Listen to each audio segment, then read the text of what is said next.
Welcome to the Mischief Maker broadcast, where chaos, creativity, and common sense collide.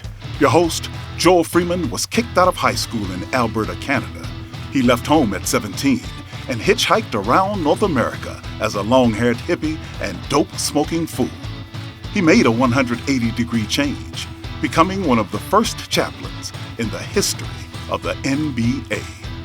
As a professional speaker, Joel has traveled to well over 55 countries. His many books have been published in 28 foreign translations. Pieces from his Black History collection have been seen by millions at the United Nations and many other venues. And now, the Chief Mischief Maker himself, Dr. Joel A. Freeman. Hey guys, Baby Joel here. Hey, last night, I accidentally handed my sister a glue stick instead of chapstick. She still hasn't talked to me. So there we have it. Baby Joel speaks. Today, whenever you're watching this, and those live, welcome everyone. We have a very special show for you. We're going to talk about addictions. We're going to talk about the recovery process.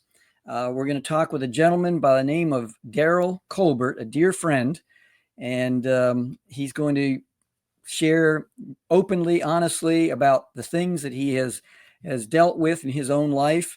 And hopefully, as we talk about the lessons learned and just some advice and hope for others, some purpose, his purpose that's greater than himself, all these types of things. And I just think that I remember reading somewhere, and I can't remember where or who said this, but they said to be alive is to be addicted. And everyone is addicted in some way to something. And it's just, just in terms of just the choice of addiction. And so tonight we have a song. By the way, this is called the Mischief Maker Show. And just above my head, you're going to see a QR code. And if you're on your laptop or desktop, pull your cell phone out and just go to, put your camera on, and then you'll see a little button come up on your camera, and then just click it, and it'll take you straight to chiefmischiefmaker.com. And there's a whole link tree of information there. In fact, you'll even be able to connect with our special guest tonight. On my business card, I have something written here called Chief Mischief Maker. So that's what we're all about. And some people say, well, what is a mischief maker? Well, you're going to have to go to the website to find out a definition of what a mischief maker is and how you too can become a mischief maker if you've been wondering about, becoming one.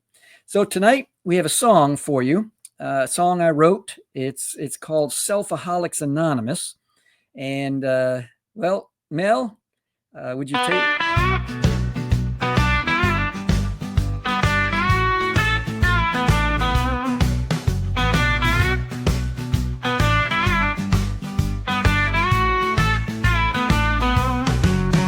We admit we're powerless over self-absorption.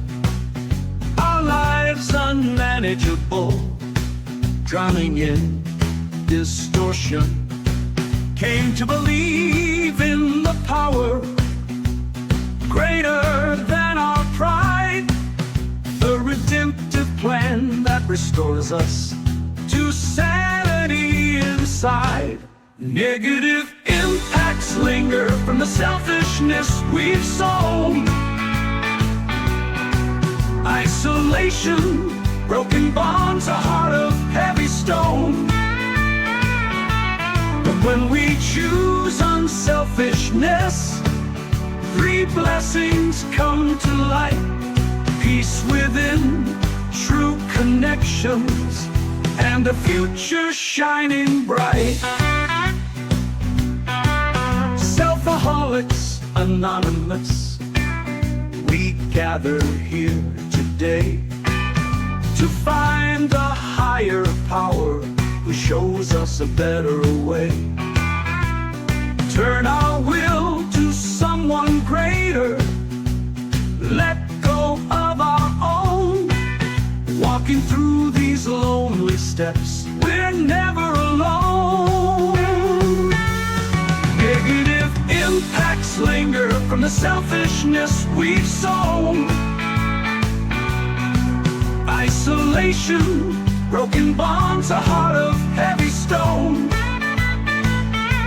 But when we choose unselfishness, three blessings come to light.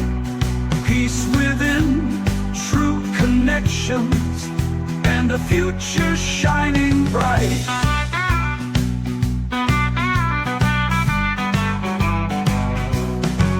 A searching moral inventory of our private fears, facing every selfish act with repentance and tears. Direct amends to those we've harmed, healing broken ties. Unselfishness brings freedom, light within our eyes.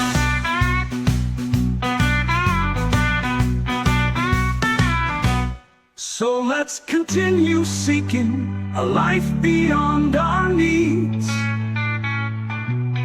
Unselfishness, a journey planting humble seeds.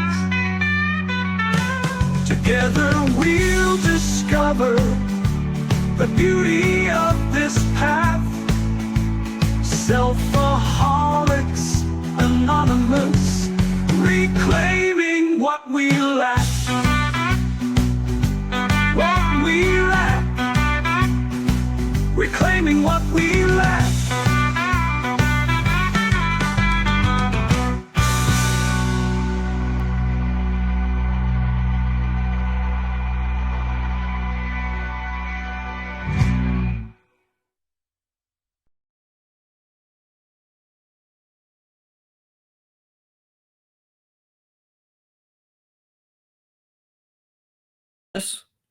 And that's a song that I wrote probably about a year or so ago.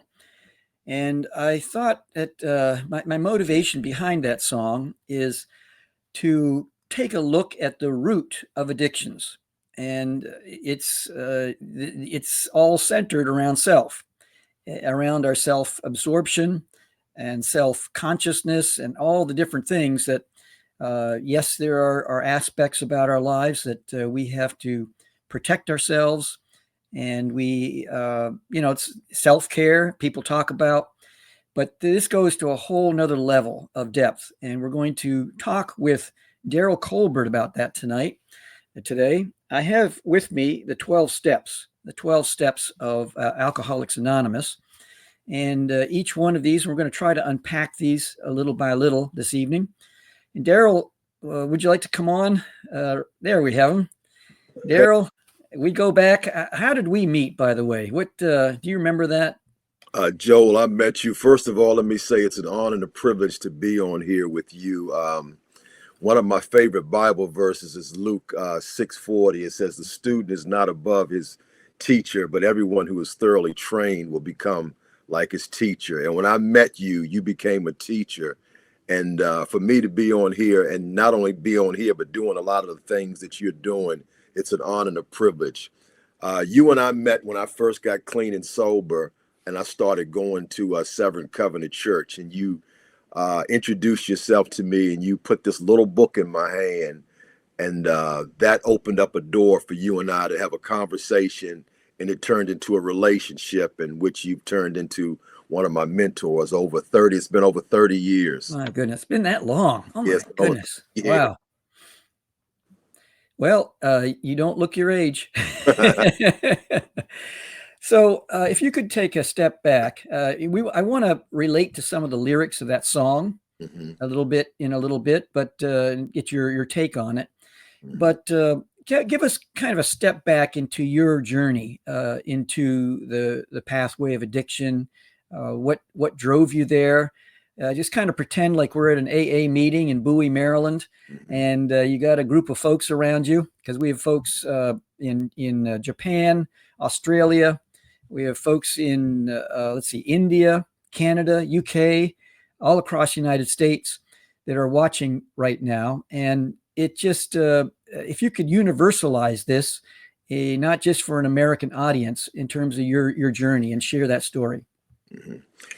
Well, Joel, last Sunday I spoke at a church, and when I look at my life today, 33 years later, it's just unbelievable. I can't believe that I've become the person I've become, and a lot of the doors that have opened up, and a lot of the things that I do today is a direct result of my past. And I found out that what I thought was a liability has actually become an asset for me. So I'm speaking at this church, and they read my bio, and I'm a retired investigator. They talk about that. I'm a former triathlete, founder of a nonprofit organization, working with youth in Washington, D.C. And so all of these accomplishments. And then if you hit the rewind button and you go back 33 years ago, no one would ever have expected for that guy who went into that treatment center on June 4th, 1992, to do the things that I'm doing today. And it's I was introduced to drugs and alcohol at a very young age. And I can remember growing up as a kid, I was always around it, people drinking, people getting high. And what I was mostly attracted to, Joel, was the laughter. It seemed like everything that was associated with drugs and alcohol, the laughter, the music, and the good times. So at 12 years old, I'm in this basement in Washington, D.C., and this guy rolls up a joint of marijuana, and he says, "If you're Gerard's nephew, I know you get high." And man, I was a 12-year-old punk kid, but because of my uncle and my environment and just some of the things that were going on around me as a kid, this guy automatically assumed I was getting high. And I smoked that joint of marijuana, Joel, and I didn't realize that one decision was going to suck the next 14 years of my life from me. I didn't realize that one decision of smoking marijuana was going to cost me my education and anything of value. And when I was 14, that same guy, he OD'd shooting dope. They found him laying in an alley in Washington, D.C. And as a 14-year-old kid, I took a vow. I said, I'm never going to use heroin. And heroin became my drug of choice. And what I've learned through that process, from the time I was 12 until the time I was introduced to that drug that I swore I would never use, until ended up going into treatment, what I learned was I created this lifestyle. And some people have these bends towards stuff, and they say, maybe God created me this way. And I don't believe God creates us with a bend or a defect. I believe, for me, I was exposed to marijuana. I partook of it and started out on this quest, and it turned into a lifestyle for me. And in the beginning, I had a lot of fun, all of the things that associated with, drugs and that lifestyle, money sometimes, girls, partying, a lot of laughter. And somewhere along the line, I crossed this line where it was no longer about the fun anymore. It was like I had to put something in my system. I woke up in the morning putting stuff in my system. I went to bed or passed out a lot of times trying to put stuff in my system. And I can remember just trying to every day. And I was the type of drug addict that I started out with marijuana. And I tell young kids today, marijuana is a gateway drug. I've been in recovery for 33 years, and I've yet to find one person in recovery who just smokes marijuana. And that's it. You always end up doing something else. And so I start smoking marijuana. And then eventually, I get out of high school. I'm smoking PCP. I'm taking acid, smoking hash, taking pills, drinking. I'm just doing all of those things. And man, I'm having a good time. But somewhere along the line, in my early 20s, I was introduced to heroin. And that was a game changer for me. Because with the PCP and the other stuff, I would do it and I enjoyed doing it. But when I went to heroin, when I stopped doing it, I got sick. I had to have it, And so doing that, And then eventually I got to a place where I wanted to get off of it. So I started drinking more. And I went back to smoking PCP and taking acid and taking pills. And that's when things really got out of control for me. For so long, I was able to go to work. I was able to do things. But when that transition, trying to get off of heroin and drinking, I just started spiraling out of control. I became very depressed. And by that time, I'm living with my grandmother and I'm tearing up her house. I would have these fits of rages under alcohol where I would kick holes in the wall. If I was, using dope, I would be nodding out and dropping lit cigarettes on the carpet and the furniture. And it just became a mess. And my family was wondering my grandmother used to wonder, was she going to walk in the house and find me dead of a drug overdose? And so I got to a place where I became a burden to my family because of my antics. And now I didn't take anything from anybody or anything like that, but just watching me just falling apart, just falling all over the house, falling up the stairs, falling down the stairs. I remember one time I was smoking PCP and I would be running around the house, screaming and hollering out in the yard, or my grandmother would come home with guests and I'd be stretched out in the floor. And I remember one time I stood up right while she has guests in the house and I'm trying to urinate in the living room floor. So I was embarrassing my family, embarrassing a lot of people. And I didn't know how to stop. I couldn't stop. As much as I would try to stop, I remember I had this little black porcelain pipe with a dragon on it. And I remember coming home one night and I just said, man, I'm done with drugs. I'm done with this. And I throw the pipe down in the woods. And the next day I'm down there in the woods looking for the pipe. I mean, it was just like that. I've broken promises so many times. I tried to go from white liquor to dark liquor, from marijuana. And my grandmother used to always say, Darryl, why don't you just smoke marijuana? It seems like marijuana doesn't bother people, but that's not how I used. I put anything. Once I got under the influence of something, if you gave me this, I put it in my system. I took pills, Joel, that I had no idea what they were. I had this pill book that I found. And if I went to someone's house, I would take pills out of there and I would read all of the side effects. Dizziness, I can handle that. Causes vomiting. If I felt like I could handle the side effects, I would take those pills to see if I would go up or if I would go down. And I can remember taking pills where one time I took these pills and my ears rang so bad, I couldn't get any relief. I just had to keep pressing my hands in my ear like that. And I got up the next morning and I looked at those leftover pills. I was like, nah, it couldn't have been those pills. And I took them again in the same thing. I've taken pills, like a handful of pills, and I end up throwing them all up, and there's this mess with these undigested pills in there. And the drug addict I was, that didn't deter me. I tried to put them back down in me again. I mean, it was just out of control. And eventually I became so obsessed with death. And Jimi Hendrix, Janis Joplin, Jim Morrison, they were my idols. By this time, I'm 26 years old and I'm just like, I'm falling apart. And I just felt like, man, I wanted to die at 27 like they did. And I was on this path and I was watching how Judy Garland died of an overdose of alcohol and sleeping pills.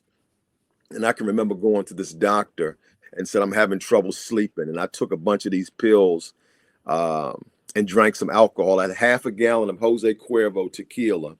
And I'm drinking and taking these pills with the intent that, this pain, this problem is going to go away. And I can remember I didn't die. And I got up and I did it again another time. And I can remember the second time I'm shaking my fist at God, if you don't let me die, just let me go into a coma. I just wanted some relief from this mess I had made of my life. And my family was just on me so bad. And so because I was so obsessed with death, I used to sit in my room and listen to this song by The Doors. It's called This Is the End, My Only Friend. And I would turn that song up so loud and I would just play it. And I was just obsessed with death. And my family did an intervention and they were trying to get me committed to the psych ward. And I said, I'll go to treatment. And when I made that decision to go to treatment, I thought I was doing them a big favor. I didn't realize I was putting myself on this path where my life was going to radically be changed and transformed. So June 4th, 1992. Can you share a little bit about the intervention? How did that happen? They were just tired of me tearing up my grandmother's house. At that point, my parents were telling my grandmother to put me out. Other family members were so upset with me because of the way I was doing in my grandmother's house. I was bringing all of these people to her house all of the time, and it was just a mess. And so they were. Did they set it up where they're in the home or someplace, and then it was they bring you in the like, room, and you're going, whoa, my goodness. Now, people were always coming in and out of my grandmother's house, and this just happened to be one day that they were all sitting there and they were talking, and my aunt, God love her, man, she tried for many, many years to get me clean and sober. She paid out of her pocket. She took time away from her own daughter, running me back and forth to outpatient programs, and I would go there and I would be drinking, and it broke my aunt's heart because I was so arrogant. I was just a mess. And so this one particular time, it's just like everything lined up. The people were there, and at this point I was starting, and that's when my family realized it was something going, because I never miss work. And they started seeing that I was starting to miss work. And that's when they really, put some pressure. I don't want to say pressure on me. They really tried to convince me to do something. And I decided to go to treatment. And I can remember initially I was going to go to an outpatient program. And my aunt and this gentleman took me there. And this person is intake or whatever. And they're talking about what outpatient would look like. And they said, do you think you can go home and not use? And I said, I'll try. And that didn't work. And so at this point, I think my aunt called my insurance company and found out that I could go into this treatment center, and I would be there for 20 days. So, and you were there for 20 days. I was How old were you at this point? I was 26, Joel. I was 14 years after your first joint. Yep. I was 26 years old, and I was 20. I went in there on the 4th, and June 26th, I would have turned 27. So I got in there right before I turned 27 years old. And literally a couple of days after I got out of treatment, I turned 27. And while I was in that treatment center, it was during the height of the crack epidemic in Washington, D.C. And I never smoked crack. And so most of the people in there were talking about the things that they lost. And I couldn't relate to that because I had a truck, I had a motorcycle, I had a government job. And but there was a counselor who said something that really got my attention, made me look at myself. My whole identity was always wrapped up in my things. And so when it was my turn to share, I would talk about my stuff. This counselor said, Darryl, let's stop talking about your things and let's talk about you. And when she said that, it just like this whole thing opened up where this tape just started playing very fast. And I just started looking at my life. And I was like, wow, I'm 26, getting ready to turn 27. And I don't have any social skills. I don't know how to write a check. I don't know. I was living with my grandmother. I would give her cash money and she paid all my bills for me. So I didn't know how to write a check. I didn't know how to address an envelope. I didn't know how much a stamp cost. Just the basic stuff that somebody my age should have had. And then I looked at the fact that I didn't do good in school. What little I could read, I didn't understand. I was just looking at my life and it was like, man, how do I get out of this? And one of the things that they talked about was total abstinence. And Joel, I didn't know if I could not put something, because even as a kid, if I couldn't find any marijuana or something, I would take Benadryl, because Benadryl makes you a little loopy. I mean, I was that type of drug addict. So when they're saying this is a program of total abstinence, I didn't know if I was capable of doing that. And I didn't know how I was going to put my life together. But while I was in that treatment center, they had some suggestions, go to meetings, get a sponsor, work the steps. And I had all these earrings in my ear, this toothpick in my mouth. I had all these tattoos. And I can remember when I left out of there, one of the counselors, she said, Darryl, if you ever forget you're a drug addict, just look at your arms. Normal people don't get liquor labels and marijuana leaves tattooed all over their body. And it was just things like that that just really made me look at, not only did I make a mess of my life, but I created this image of this person that I didn't want to be anymore. There's it has been said that cocaine is more of a mental addiction, heroin a physical condition, that it's just addiction, that it just takes over you physically. What's the truth? What's the error in that? Well, I know for me, like with heroin, you know, I would get diarrhea if I didn't use it. My stomach would be all jacked up. I would it's an undescribable feeling. And it was messing my body up because the cut in it makes you itch. So a lot of times I would sitting around, I would be scratching, and the next thing I know, I look at my hands were bleeding because I'd broken my skin. Or it makes you throw up, and I would throw up so much that my esophagus was messed. And there were times that before I even put it in my system, my body would start reacting as if it knew what was going to happen when I put this in my system. And even with the drinking, when I started drinking, I drank so much, even though it was a short period of time. When I tried to stop drinking, I got very sick. And my aunt took me to the doctor. They kept running all these tests. They couldn't figure out anything that was going on. And I remember sitting in the doctor's office, and he's just scratching his head trying to figure out why I'm shaking so bad. It was a mess. And then my aunt said, "Why don't you tell him you were trying to stop drinking?" And when I said that, Joe, he hit the desk. He says, "You're having DTs. You're having withdrawals from alcohol." And so, I mean, it messed me up very bad. You know, I was shaking and I didn't know what it was, you know. And then there's cross addictions, right? Where you can be 6 months, you haven't had any cocaine. Yep. And then you're drinking. So I don't have a problem with cocaine. And then you go 6-8 months, and then you flip it. You're not doing any alcohol too much, but then now you're back on cocaine again. I don't have a drinking problem. Is that kind of, was that part of your journey? Oh yeah, absolutely. And sometimes I would leave one thing alone, or two things alone, or three things alone, and my aunt or somebody in my family would say, "I don't think you should be doing that," and it would always lead me back to my drug of choice. And I had a friend of mine. I would be at his house sometimes, and we would be just eating pills and smoking and doing everything. And sometimes we would stand up, and pills would be like in the crease of our clothes. And his wife used to say, "One of these days I'm gonna come in here and find one of you all dead." And I got clean and sober, and he tried to come to some meetings, but he was determined he was not going to stop smoking marijuana. And the marijuana always took him back to heroin, and he died. His wife came in and found him dead of a drug overdose. Wow. We're going to take a break now to get a message from our sponsor, the Rosetta Universe. And so, Mel, if we could play that right now. When we come back, we're going to talk about lessons learned and the recovery process. Hello, I'm Winston Churchill with a dreadful British accent. Back when I was Home Secretary, Jack Johnson fought a match in London. Order Jack Johnson Speaks to hear his real voice. What crazy magic are these QR codes anyway? Order it. 20,000 showed for a fight that was promising.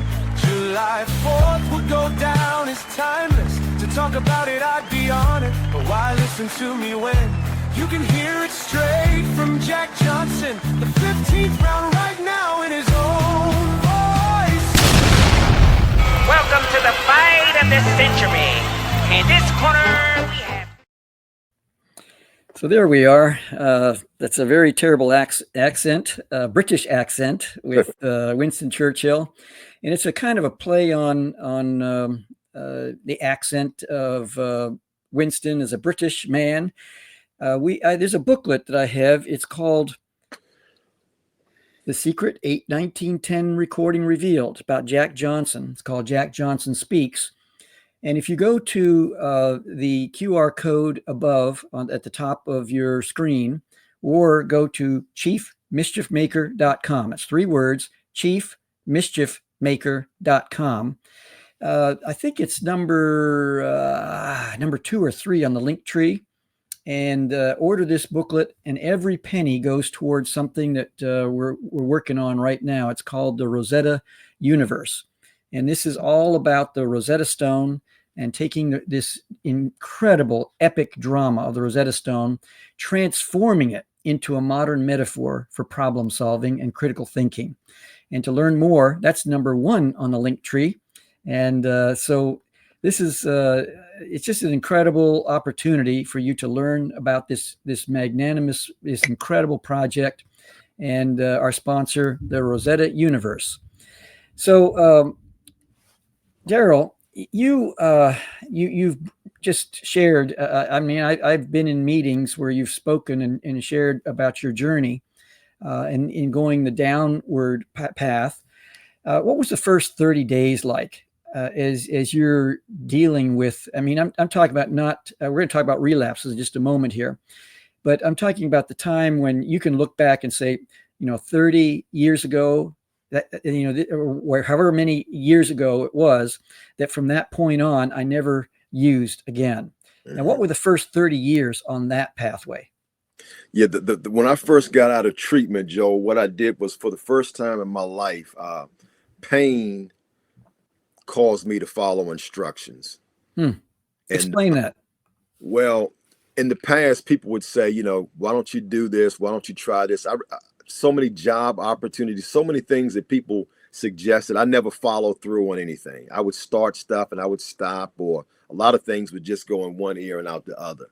And I've just always, prior to that, I've always rejected anything that would be beneficial. If I didn't agree with it, I rejected it. And so I'm in treatment and I get out of there. They gave me some suggestions. And because of the pain that I was in, I just blindly started taking following the directions. As you walk through this, what part does DNA, environment, pain, childhood trauma, all these other elements that, we're all broken people. Mm-hmm. What part does that play?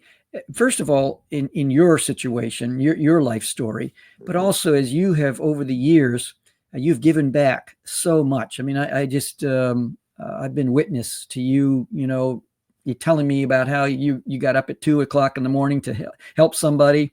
And that's just, you're just that kind of person, a giving person, mm-hmm. and giving back to a program that has helped you so much. Well, I think, Joe, most people, pain is a real life thing, mm-hmm. Pain is a real life thing. And there are a lot of people, and I've been in recovery for 33 years, and I've heard people share a lot of things. It's real life pain, real life experiences. And what happens is, a lot of times with people, you have these experiences, you have this pain. And like for me, I was drinking and drugging, I was having a good time. But when I remember the first time that I put something in my system and it took the pain away, I'll never forget that day. I was 18 years old and I had this situation, and I had some dandelion wine. And when I drank that dandelion wine, that pain, that thing that was gnawing at me, it went away. And I was like, wow. So every time I felt uncomfortable, I would put something in my system, because at that one experience let me know that whenever you feel like this, there's something you can do about it. And so that's what happens with a lot of people. They have an experience, they try something, or sometimes it's people who I've seen people who are older people who wait till they get older and they start hanging out with a different group of people, and somebody said, here, try this. And then the next thing you know, they got this wonderful life, and now all of a sudden they find themselves in the throes of addiction. So it's so many different ways that people can get involved and become addicted to drugs and alcohol. Pain is one way, but it's not the only way, because I know some people who just had great lives and they just tried something, they took of it like me, and it just became this thing that they just couldn't stop doing. I remember talking to one gentleman who's no longer with us. I think he passed away when he was 95 or something like that. Mm-hmm. But he was a legend in the Maryland area in AA. Harold Hill. And he was mentioning one time, as we were talking about his journey, is that he said the first time he drank alcohol, it's like it just took over him. And he said someone else could have the same drink, and it wouldn't impact. It just kind of hit him in the solar plexus, like, this is what I'm going to do. And it whatever happened, and he believed it was part of his DNA. He had a predilection toward alcohol, where another person in the same room may not. And your thoughts on that? Yeah, it's the same thing. I've just seen, like, a friend of mine who was a Catholic priest, and the same thing. Military, had one glass of wine, and the next thing you know, he's smoking PCP, and he was in his 40s. My goodness. Huh. So and he said he went from being this Catholic priest who was a pillar in his community to going out drinking and wrecking cars and pulling the sheets out of the books. Back then, he said to sign the cars out. I mean, it was quick for him. So it just happened so many different ways. I don't think you can really pinpoint any one way that things happen. People just end up partaking of it, and it just can go south fast, slowly. Yeah. We have Dom here, Dom Cavalio. We're going to get to him in just a moment. The song called, the whole idea of Selfaholics Anonymous. Can you talk to that and any of the lyrics in that song and how it relates to everything that we're talking about? Some of the things in there talked about, the big word was pride. It talked about pride. And that's a big thing for me, to have had to ask for help. I mean, as a man, and the reputation I had, and who I thought I was, to ask somebody to admit defeat. And the first step, it talks about being powerless. Who wants to acknowledge that they're powerless about anything, And so it takes a lot of humility and pride. And a lot of this stuff, the song is just spot on. But the key thing is talks about the pride. So you're talking, what we were talking the other day, you're talking about aholic. Can you break that word down? Alcoholic? Yeah. Alcoholic? When you asked me that, I looked up, and the suffix aholic, or sometimes it says aholic, is used to indicate an addiction or excessive fondness for something. It is often used playfully to describe someone who is obsessed with a particular activity or a thing. For example, a workaholic, someone who's addicted to work; a chocoholic, someone who's addicted to chocolate. And then it talks about one who feels compulsively the need to do something, one who likes something to excess. And that's how it was for me. It starts off that way, and then it just gets out of control, where you're doing something to excess, even though you don't want to do it. You can't stop doing it. So Dom is saying, what was the most difficult thing about being straight after all those years of addiction? Could I add something to that? Yep, absolutely. I've heard of people becoming a dry drunk. Or a dry, dry drunk. Yeah, that they still have a nasty attitude and everything else. Yeah. Well, that's two different things. Okay. Real quick, the dry drunk is just like somebody who's not drinking and drugging, but they haven't really dealt with those core issues that was the thing driving the drinking and the behaviors associated with addiction. So that's what a dry drunk is. And the most difficult thing for me being straight after all those years was I had to figure out who I was. I had all these earrings in my ear, this toothpick in my mouth. I dressed a certain way, and I had to try to figure out who I was. And then I also had these things that I couldn't talk about, like, because I didn't have a good education. I used to always be concerned, like, if I ever have children, how am I going to help my kids do their homework when I'm barely reading and writing myself? So there were some real live things that I had to confront when I first, those were like the basic things, getting a checking account, starting being responsible.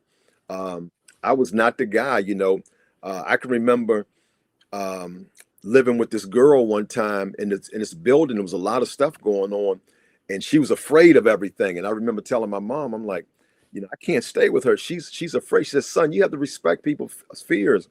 Aren't you afraid of anything? Once I got clean and sober, I realized I was afraid of a lot of stuff. Now, I may not have been afraid of going to jail or getting killed, but I was afraid of commitment, responsibility, reality. So the first thing I had to do was discover who I was. And I found out the person that I always wanted to be.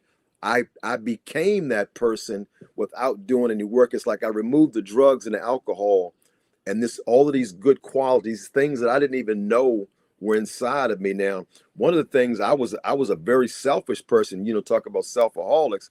It was always about me. If I did something for somebody, it was because I thought I could get something back tenfold, physically or financially. So this new person that I became in recovery, man, I love doing stuff for people. And I also found out that I wasn't dumb. I just never tried.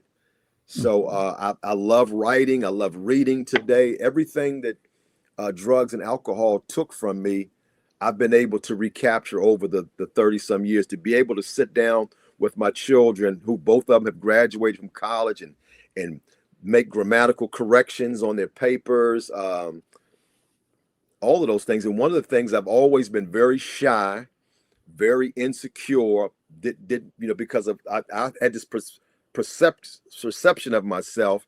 And over the years, I've this confidence, not so much. And I believe there's a very thin line between confidence and arrogance.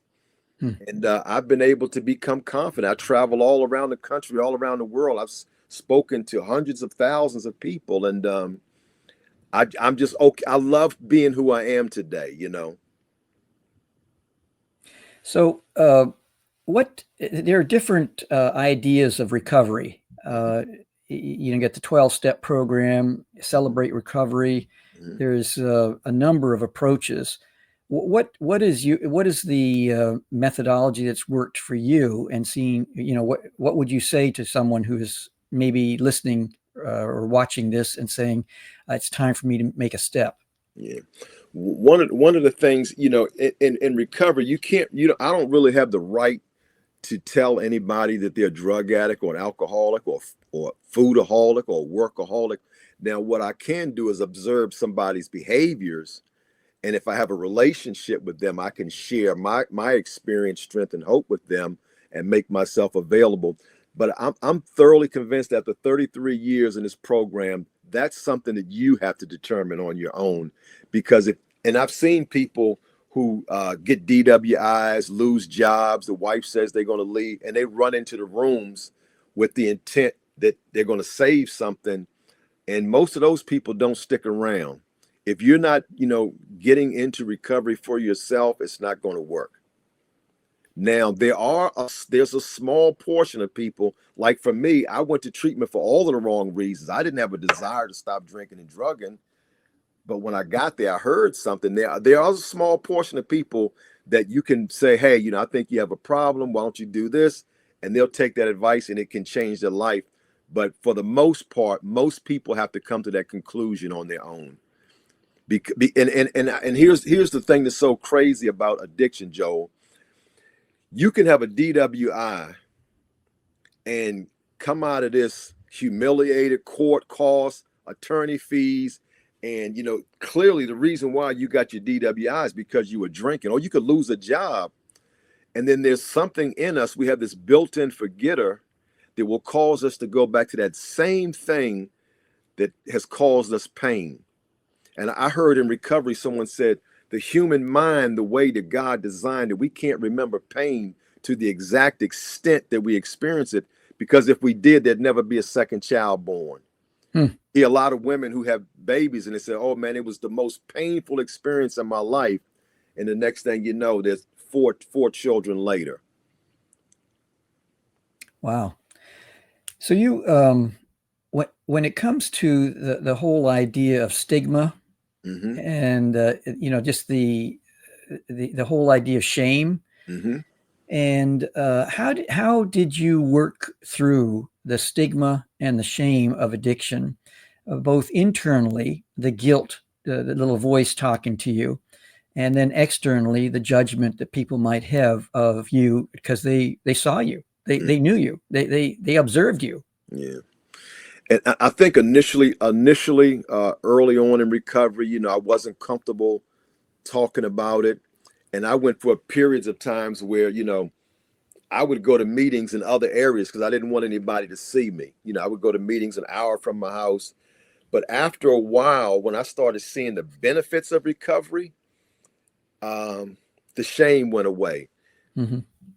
And once I started realizing that, my past is able to help other people, I saw it as an asset. A lot of times when I go places and I speak, I lead with my story because it has connected me more with people than my wrestling background, than my being a triathlete, all of those things. It's my addiction because most people have something that we think about more than we should think about it. And I can remember when I stopped smoking cigarettes, I found myself obsessing over food, eating. So I started going to OA meetings, and I would go into meetings and I heard a story one time where a young lady would say she would be in her bedroom and her headboard had claw marks on it because she would be holding on to it so tight, knowing that if I let this headboard go, I'm going to go. And I experienced some of that with food where I would eat and want to make myself throw up. And so I understand that, there's always something that's going to promise if you do this, it'll make you feel this way. It'll take the edge off, and it never delivers.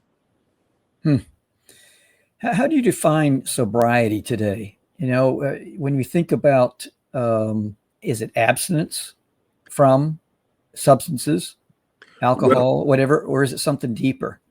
Well, the word sober means of sound mind. Mm-hmm. And the second step in recovery talks about being restored to sanity.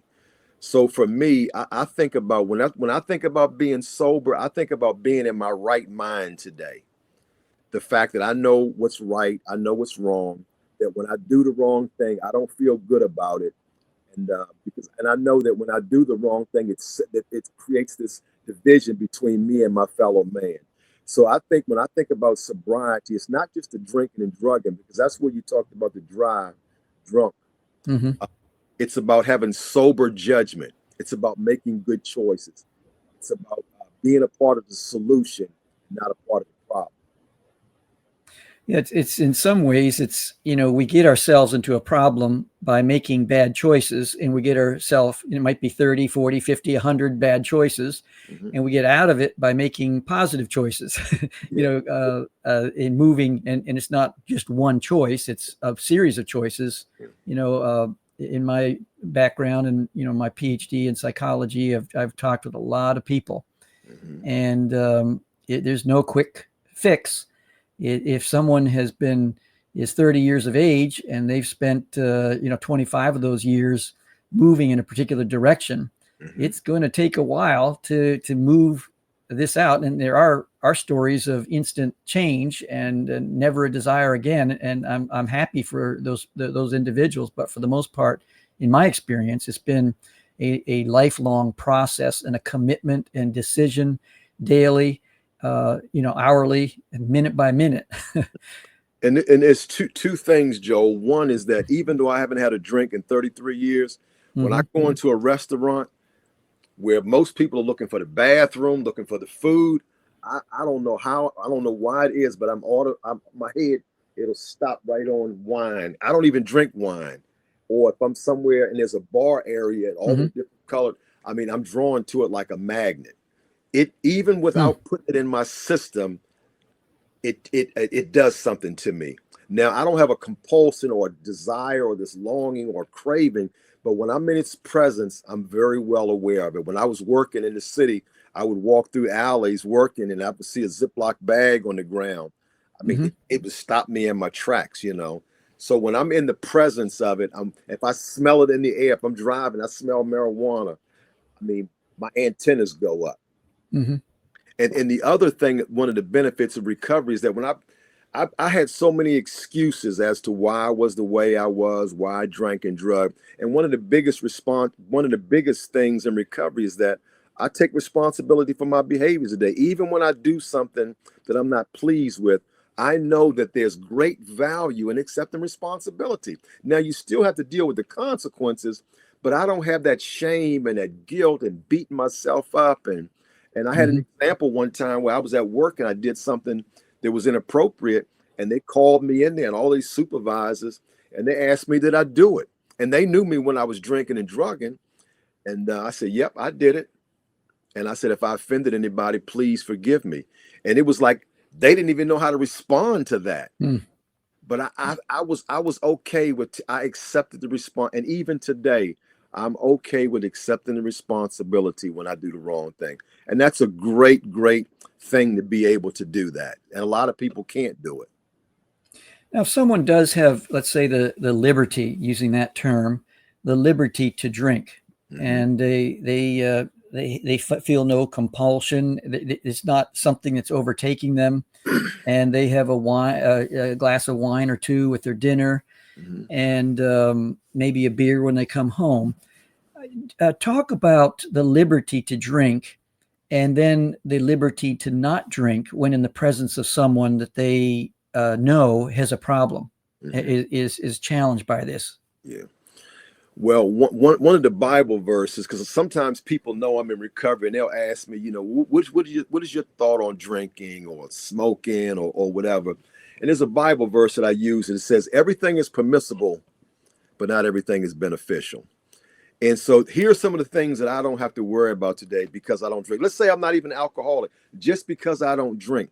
Now, my daughter, she just applied for a job, and she had to take a drug test. She didn't have to worry about that. Every job I had, when I would go through the process, I would ask them, do you require drug or alcohol? Yep. This is not the job for me. So today, because I don't drink, I don't have to worry about that. When I get behind the wheel of a car, I don't have to worry about getting pulled over. And if I do get pulled over, so there's so many benefits that come from not drinking. But there are people who drink responsibly. And that's okay. That's just not my story. But I think sometimes when people start asking other people about their drinking, then maybe that's something inside of them, like maybe I need to talk to somebody about that. But there's nothing, I mean, alcohol, if you can drink it, and you can be, the commercials say it all the time, drink responsibly. And there is a large population of people who drink responsibly.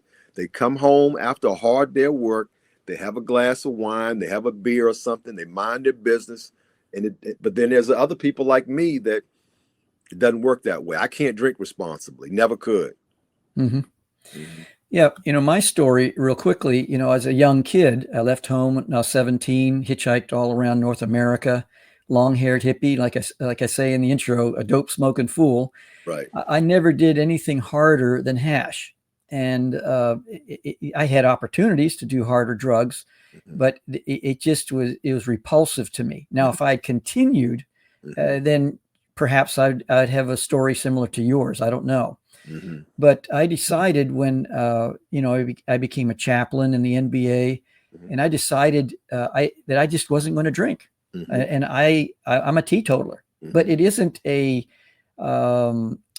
legalistic type of thing to me, because when I'm around people all the time, we got to dinner and they order a beer, a wine, or whatever, I have no problems with that. When someone asks me, do you want to have a beer? It's just like as if someone was saying, do you want to play ping pong right now? Or I want to shoot pool. No, I don't feel like it right now. Okay.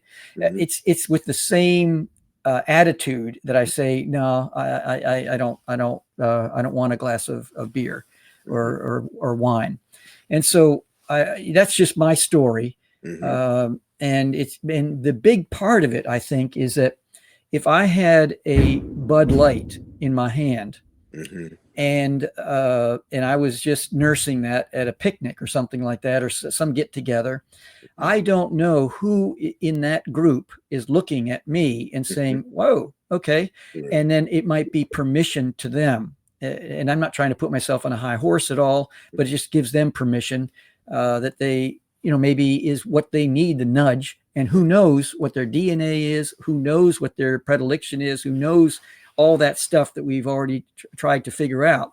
And I just don't want that responsibility. So that's just a decision my wife and I have made. And this church I spoke at last week, a guy came to me. He said, man, I've never heard anybody say they've been clean as long as me. He says, every now and then I drink a beer. I think Coke was his drug of choice. But he says, he started a business. He's been doing this every now and then I drink a beer. I didn't try to go back and forth with him, or if he can do that, I take my hat off to him. But I just know for me, I can't do that. We have Barbara here. Barbara Terrell. What was the harder to deal with, the internal feelings of guilt or the outward feeling of shame, exclusion, and the judgment of others? I think it would be the internal, because the outward stuff, I could always dress up, put a little cologne on, but that internal stuff, I mean, it didn't go away. And that was the one thing that I tried to cover up. So it would be more the internal feelings of guilt. Darryl, we have, thank you, Barbara. We have about 2 minutes or so. If you could close out and just, I guess, just talk to people who are watching this moment or listening, and just heart to heart, just tell them, just speak to them, whether it's someone that is dealing with someone who's addicted or someone who is struggling with addiction. Yeah, I would say this to the person who has a loved one who's struggling with addiction. There's this program called Al-Anon, and Al-Anon would teach you how to love and live with someone who has an addiction problem. And if you are someone who's struggling with addiction, there's a ton of resources. The internet, when COVID kicked off, like the other morning, I was on a Zoom call with people all around the world. There's so many resources now that you can use to help you get clean and sober. And it's the best decision I ever made. And I made it by default almost. But once I got into it and I got exposed to it, I'm thoroughly convinced that recovery does work for the people who want it to work. Doesn't mean it's going to be perfect. I've had to bury my mom, my grandmom, all kind of stuff. But I have resources and a group of people to help me do life today. You in the 12-step program is talking about a higher power. Got 30 seconds. Well, you need to find something that's greater than yourself. Prior to me coming in recovery, I didn't think there was anything greater than me. I was a legend in my own mind. But I have come to find out that there is this power out there that loves me, that died for me, and wants me to have this abundant life. And I've embraced it. And as a result of that, I've been radically transformed. And I don't believe that drugs and alcohol was God's will for me, but he used drugs and alcohol to bring me to a place where I could have a relationship with him. I'll tell you, Darryl, I love being around people who are in the recovery process, because they're some of the most honest people in the world, because they know that if things, in any time, any moment, they could relapse and it could be over. And it just, and they have to have absolute honesty. There's nothing hidden, no lies, no of the subterfuge. Can't do it. And I love being around people like that. 1 second. My first sponsor in AA, he said, Darryl, I know heroin is your drug of choice. He says, because we use to cover up our feelings. He said, I would consider if you ate a handful of dirt with the intention of changing the way you felt, I would consider that a relapse. So I have to realize that I can't put anything in my system with the intent to change the way I feel, because if I do, I got to change my sobriety date. Yeah. That's very humbling to know that I'm one decision away from losing everything I've worked for these last 33 years. And I would say about a higher power, do you want a dead one or a live one? Oh, definitely want a live one. There's no power in dead things. Our time is up. Darryl, thank you so much. This has gone far too quickly. You have just experienced another episode of the Mischief Maker broadcast. Hit the subscribe button. Connect at chiefmischiefmaker.com. Thanks for coming along for the ride. And hopefully, you are now a bit closer to becoming a mischief maker in your part of the world.